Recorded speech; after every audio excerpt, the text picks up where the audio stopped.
Raymond Martellowitz. It's a book that makes a challenge. It challenges us to be audacious enough to dare to be the light of the world. And the reason that's a dare, and the reason that may sound audacious to some folks, is because maybe we think that that's a little bit conceited, perhaps maybe even a little narcissistic. Maybe some of us are saying, who am I to call myself the light of the world? Well, what we mean by light of the world has nothing to do with being self-absorbed, smug, arrogant. It's about reclaiming our power. Being the light of the world means that we show up in the world and we step up and we step out as role models for how to live with a sense of calm patience, deep respect for others, a compassionate worldview, and always grounded in a sense of optimism, gratitude, and abundance. Those are the kind of virtues that we want to spread. That's really part of our mission. Those are the virtues we want to spread. Those are the things that we want to see become deeply, deeply embedded in human consciousness. And one of the ways that we can cultivate the qualities that will help us to do that, to be the light of the world, is to work with the 12 powers.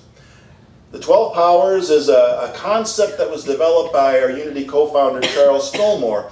And think of the 12 powers as 12 spiritual attributes, or maybe call them inherent human virtues. Everyone has them. Every single person has them, and more, but these are a good representative. These are the ones that can be combined to form just about everything we think of as a virtue. The 12 powers are a powerful tool for cultivating self-awareness, and we call them spiritual abilities because they deal with the intangible side of reality. The way that human beings function at the level of thought or at the level of consciousness. The 12 powers are a call to wake up and start examining our lives so that we are less easily controlled by our unconscious or our subconscious desires, our drives, our hidden emotions and things like that. We get those out of the way so that the light can come shining through. When Karen and I were in ministerial school back at Unity Institute in Kansas City, Reverend Jim Gaither was one of our teachers, and he said that the 12 powers were Charles Fillmore's idea of the good. The good, as in the true, the good, and the beautiful. The 12 powers are his answer to the question of how then shall we live? How should we live a good life? So today we're going to work with the powers of imagination and will.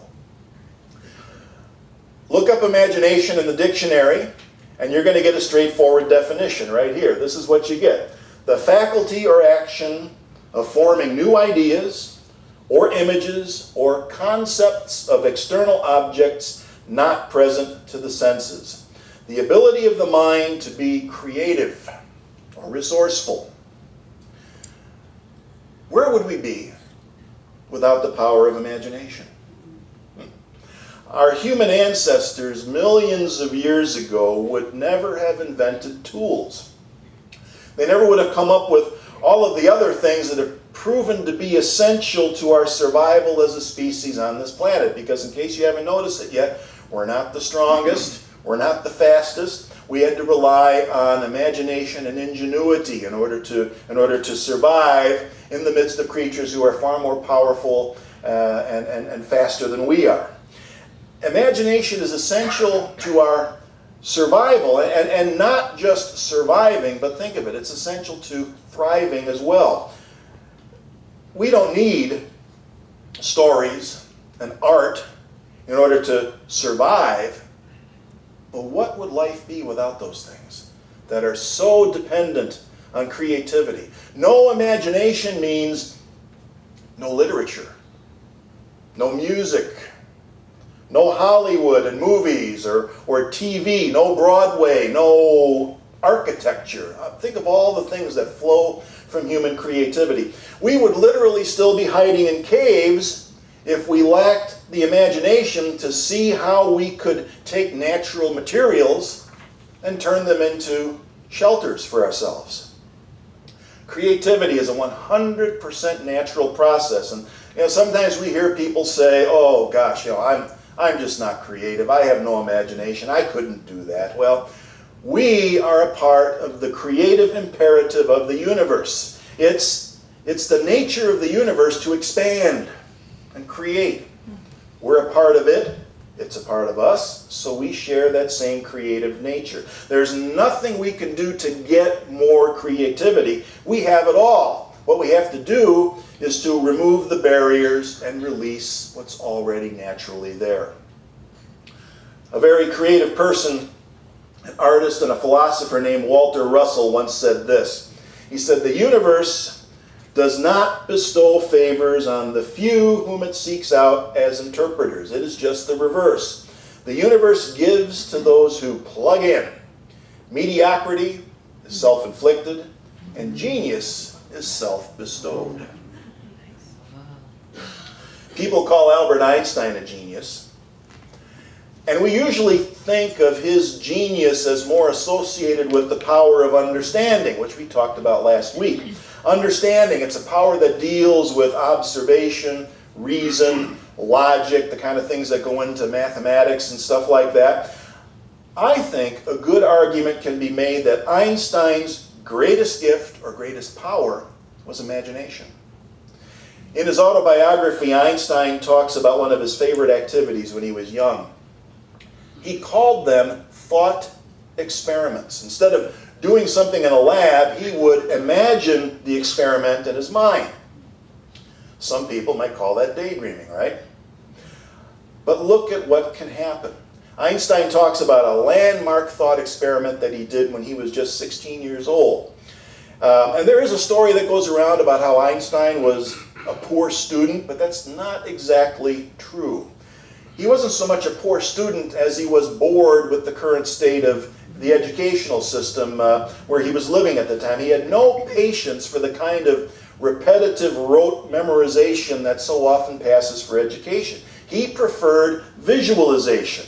So when Einstein finally found a school in Switzerland that encouraged students to visualize, well, he tried to imagine what it would be like to travel so fast that you caught up with a light beam. He said something like this: "What if I could ride a beam of light across the universe?" That's what he imagined. What would happen to our concept of space and time? Well, his daydreaming led to something called the special theory of relativity, which led to this famous equation that we've all seen before, which in turn led to this. Wasn't just about the bad stuff, though. Nuclear power can be used for good or for evil. And that is the nature of human creativity. We have to decide where we're going to apply it. This was a sea change in terms of our modern culture, what Einstein came up with through the power of imagination. Imagination is important, especially when it's used in conjunction with our other powers. Imagination and understanding, they all work together. Now, imagination also plays a very important role in our day-to-day lives, if you think about it. Imagination is the reason that human beings can have empathy and compassion. You have to be able to put yourself in another person's shoes, so to speak. That takes imagination. We have to be able to imagine what a situation might be like for another person. Then we can be said to have truly experienced empathy. We're able to express that. Okay, so we still have to talk about will before we're done today. And a couple of weeks ago I gave you a preview of what the power of will is all about. And for those who weren't here at the time, I used an example from Star Trek. Captain Picard is the perfect example of what we mean by will. Right? Remember him saying that? Any of you Star Trek fans, he would say when giving an order, he'd say, "Make it so." And I also had to give a non-Star Trek example for those who aren't into it, a very non-Star Trek example. Another example of will might be this guy here, Larry the Cable Guy, who says, "Get her done." Get her done. All right, the orthodox definition of will is the executive faculty of mind, the directive power, the ability to choose, decide, command, lead, and determine. Now, I said before that the powers work together. And this is where will is so important, because before we can combine our abilities or combine our powers, will has to say, make it so. Go for it. Do it. Whatever. For example, imagination working alone can only get us so far. It takes an act of the will to turn it into something useful or tangible. When imagination and will and understanding all come together, that's when, like Einstein, we unleash our greatest creative potential. Now think about this. Add a little zeal or passion into the equation, takes it up to the next level, doesn't it? But we don't want to overdo it. And I think this is a good time to talk about another aspect of our 12 powers, because each one of our 12 powers can be in a state of being either undercooked or overcooked, so to speak. Underdeveloped or overdeveloped. They can manifest in ways that are unhealthy or healthy. We want to be in that sweet spot in the middle. We want our abilities to work together, and we want them all to be the healthiest possible manifestation. Now, so far we've talked about faith, understanding, and today imagination and will. Let's talk about underdeveloped faith. Remember, our power of faith is trusting what we know to be true. Now, when faith is underdeveloped, we go through life not trusting anything.